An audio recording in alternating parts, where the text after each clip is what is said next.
Hello and welcome to our Codify tutorial. So I wanted to talk you through the different components that you may need to utilize while working in a real live coding session. As you can see here, I was looking at some anesthesia codes, but I wanted to kind of go over with you, again, just some of the areas that you will probably need to utilize well, again, while working in a live setting. So I just happen to be in the anesthesia section because I have someone who is actually doing some anesthesia coding. But the first thing first, I am going to go to the home page for this. Let's see here. Sorry about this, guys. Here we go.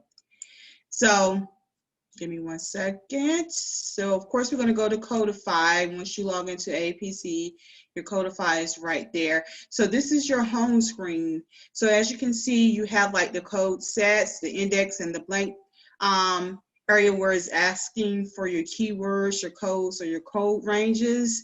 And then along the left side, maybe your right side, along my left side, you have the coding tab as well as the historical information in regards to any CPT code changes from previous years, as well as your ICD-10 and HCPCS code changes. So when you're in the live setting, again, depending on what you are looking up, I'm going to put in a code.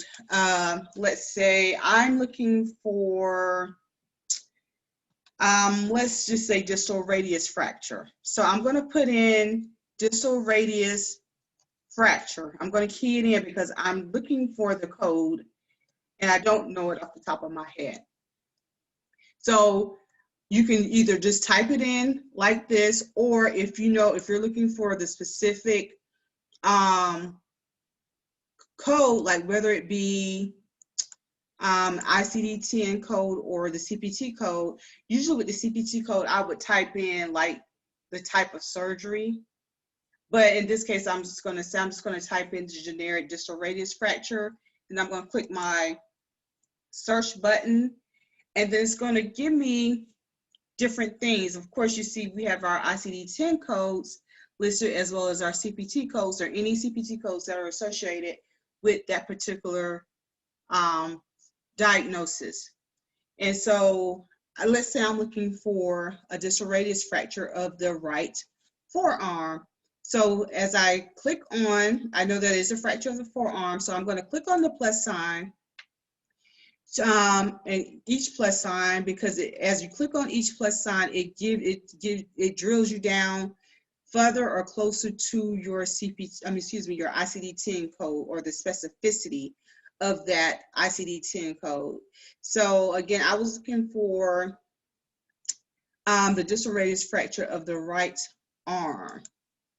So in this case, I'm going to go with S52.51 because distal radius, of course, distal is furthest away, so it's on the lower end of the right forearm. There was not any specific type of distal radius fracture, so we were going to go with the unspecified fracture of the distal radius. So my ICD-10 code, and then as you can see, it has a plus sign next to that because we need to know if this is the initial encounter, if it's an initial encounter for open fracture type 1, type 2, and so on and so on. But because I'm unsure, or I did not specify, or the provider's documentation did not specify if it was type 1, type 2, or if it was with routine healing and so on. Again, it was just a very generic unspecified fracture of the lower end radius. So S52.501A will be my ICD-10 code that I am going to go with. So when I click on that, it provides you, or shall I say, Codify provides you with a little bit more information as it relates to the ICD-10 code. Here you have your merit-based incentive pay system, any type of complication or comorbidity will be listed here. And then it kind of takes you into the guidelines. So as you can see, the parent code notes is the S52.5. It excludes the physio fractures of the lower end of radius, which is identified with a separate ICD-10 code. And then you also have your excludes 1 and excludes 2 notes as well. So additional information, as you can see here, you have the lay term, your 7th character notes, block notes, chapter guidelines, CCMCC exclusion, upcoming historical information and clinical condition, but I just needed to know the code. So if I click on the lay term or the layman's term, it gives me a little bit more detailed descriptor of what a distal radius fracture is. And so it gives you a more clinical understanding or concept of this particular diagnosis or this ICD-10 code. And so if that was the case, then I would be assigning this code to my work queue or my encounter that I am coding. These icons over here is like if I want to save this, if I want to create like a favorite list. I think this would be pretty cool if you were coding like one particular specialty. So if you were coding, I would say ortho in this manner, then it may be cool to create a favorites list and save this, because you know, that way if you come across this particular diagnosis in the future, you can just click on your favorites list and then grab your code. Here you have your notepad if you want to jot down any particular notes as it relates to this diagnosis code. You're free to do that. And then here you can print it and then you can just save it. So these are good icons. Again, the one I would say probably the handiest of them all, or the most, well, the handiest, if that's a word, would be this one if you're working in a particular specialty or one specialty. And these diagnoses, or I would say even procedures, are recurrent, or you're going to see it more than once or on a more frequent basis, then it is appropriate to create a faves list. Now let's say I'm going to put in distal radius fracture again. And so I want to look up the codes. And so I'm going to look at the CPT code because they're doing let's see. Oh, there's more. I'm looking for the open treatment, open reduction or open treatment of this particular code. So again, it's going to be, your CPT code selection is going to definitely be based on the documentation that the surgeon provided in his report. And then if this doesn't get you to the specific code, which it should, it at least put you in the ball field. So I'm just going to just grab a random code. I don't know. Again, I'm just, winging it here. So I'm going to go on the assumption that the doctor documented that the patient he performed an open treatment or an ORIF of the radial shaft fracture, which included the internal fixation. And for those of you who aren't familiar with the term ORIF, it represents open reduction with internal fixation of whatever fracture it is. So in this case, because it is a distal radius fracture, he's performing an open treatment of the radial shaft fracture to include the internal fixation when performed, and closed treatment of the distal radial ulnar joint dislocation. Now, of course, everything that's in this code descriptor, the surgeon will need to have documented as it has been performed. So if this was my code, this would be my code.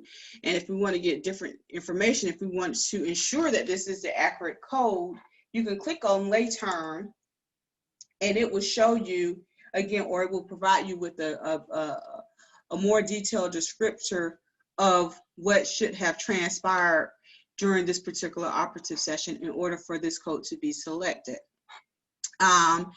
And this is a good tool for me when I'm working or reviewing surgeries, because I mean, I'm no doctor, but it provides me an indication if I'm on the right path, or if it's not the correct code, then I can go back and look at the other codes for this particular encounter. Again, once I narrow down my CPT code, I can again save it to a faves list, or I know that this is my code. Now, let's say you are coding, so you've mastered this, and this is, like I said, this is pretty much the concept that you would use for this. But let's say you need to check to see if there's some bundling with codes, or CCIX. You need to use your scrubbers. So here you have your scrubbers. You have your real-time scrubber for the CMS 1500, and this is the one that is most commonly used for coding for the professional, which is coding for the physician. And so you also have, like, Medicare has its own CCI edit scrubber. You have your Medicare CCI policy manual, as well as your Medicaid checker, as well as your Medicaid policy manual. These, again, this is the manuals are your resources. But again, the most commonly used claims edit scrubber is the real-time scrubber. I'm going to click on that. And so what you do here is you have your codes, right? You can put in your dates of service. Like, I'm going to put in today's, today's date to today's date, because this happened, the surgery took place on the same day. You put this in, and then you have your code. So you put in, I'm just going to put in some random code, 43239, 45378, right? Yeah. Did I do that right? Let's see. Oh, so I don't need to add any other CPT codes. So once I put in my codes here, I'm going to hit submit. And so let's see here what this tool scrub is for. The service scrub logic depends on the date of service. So we're just going to disregard and cancel everything I just said about this. So we're going to use the Medicare edit scrubber. This is the one I like. This is the one right here. So here you can change, like, if you're looking at, you working on a particular fiduciary or jurisdiction, typically like states. So if I was working for an organization in Atlanta, so I would use my locality as Atlanta. The number of codes, it depends. So you may not, I haven't seen where you have more than 9 codes, but it just gives you the spacing to input all of your codes. So I'm just going to use this one. As you can see, when I click on it, all these codes pop up. These are some of my most common ones here. So I'm going to put in 45380 and 43239. So I'm going to click my CCI check. Again, you want to make sure your dates of service, your version date is up to date. We're going under the assumption that this particular encounter occurred on January 1st. As you can see, it gives us the January 1st to the March 31st, 2021 version. But let's say it occurred in December or November. You want to make sure you click in the right version, because sometimes the edits, they do change.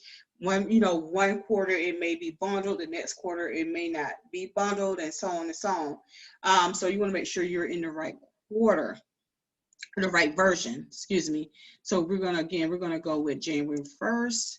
So when I run my CCI check, as you can see, the green represents that it's all good to report. Red says you should never report the 2 codes together, and orange means it's a possibility that it can be reported together with the modifier, like modifier 59. Okay, and again, that's depending on the circumstance or the scenario of that encounter. Just because you get the orange on one encounter doesn't mean you should be able to do it whenever you see the same scenario approach, because each scenario is different, so you want to pay very close attention to those. So as you can see here, our colonoscopy and our EGD are good to go to be reported separately. Why? Because we have the green. We have the green here. We have the green here also.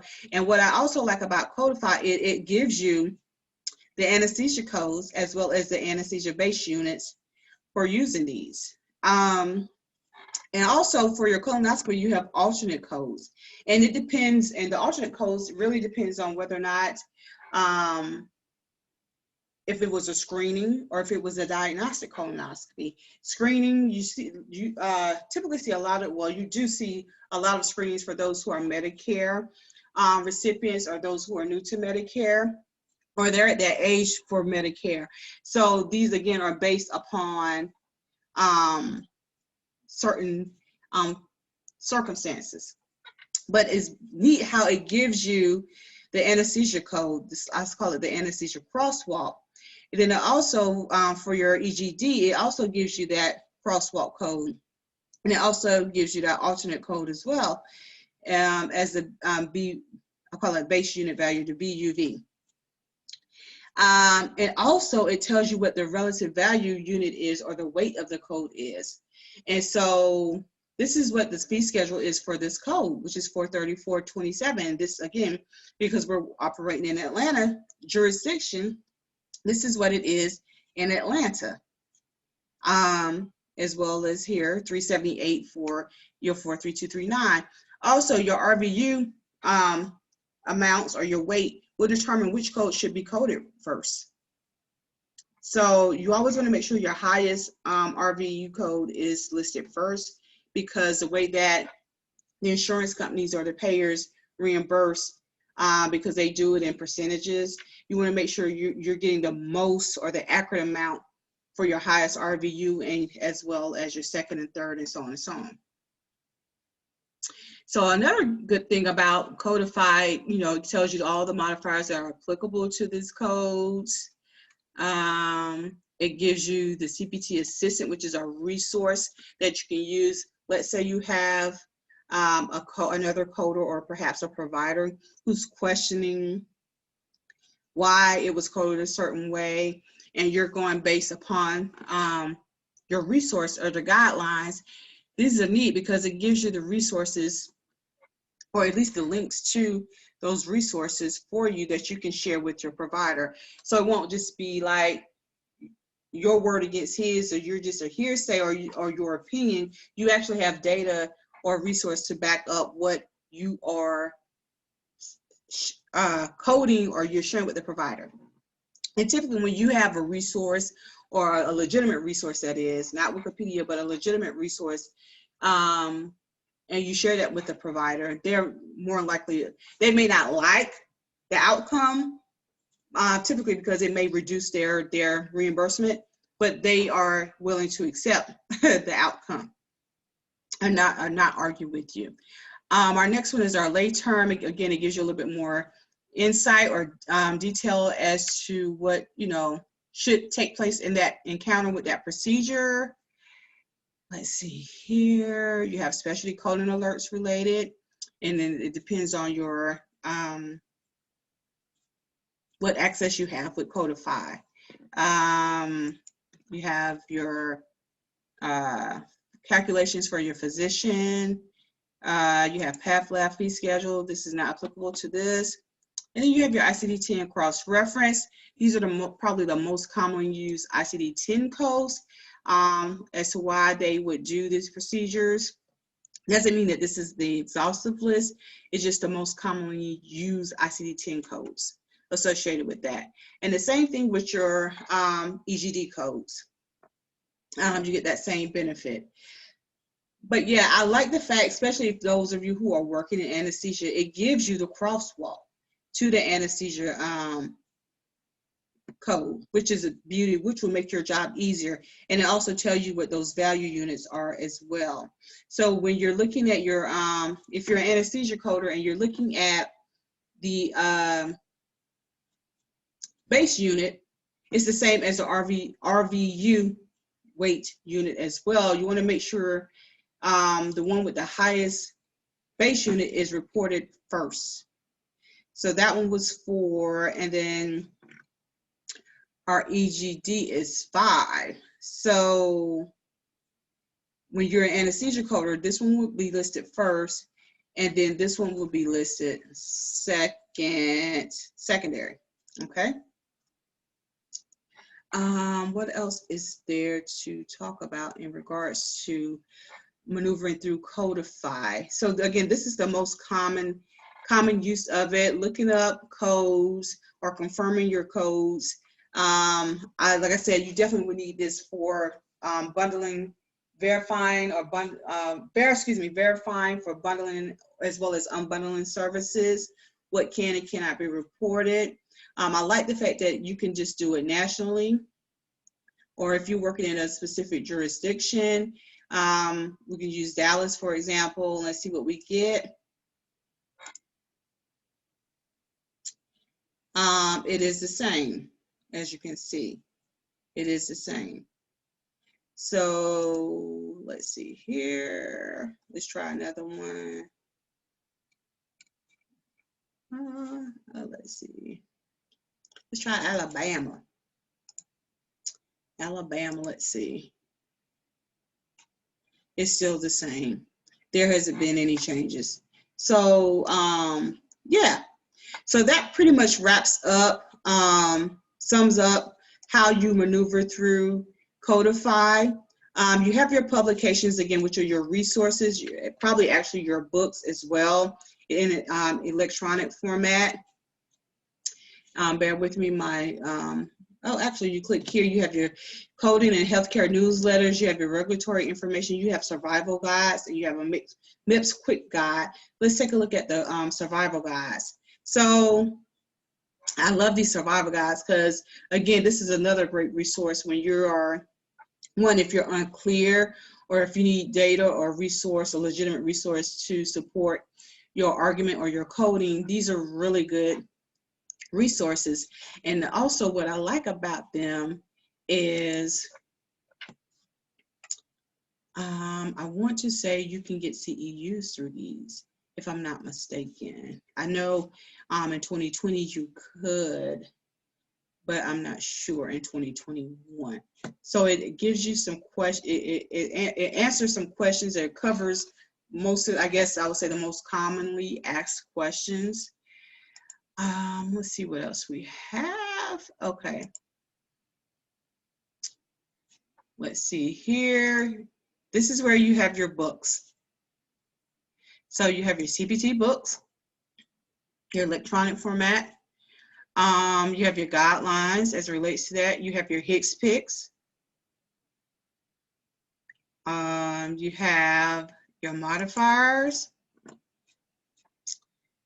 What else you have? Sorry about that. I'm gonna go back.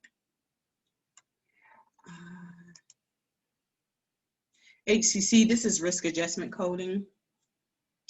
And then any upcoming changes, what's coming down the pipeline in 2021? Are there any changes specific to CPT codes? So if I click on here, it's actually asking you to put in a code. So if I want to put in, I'm just going to put random number in. Then we're going to search it.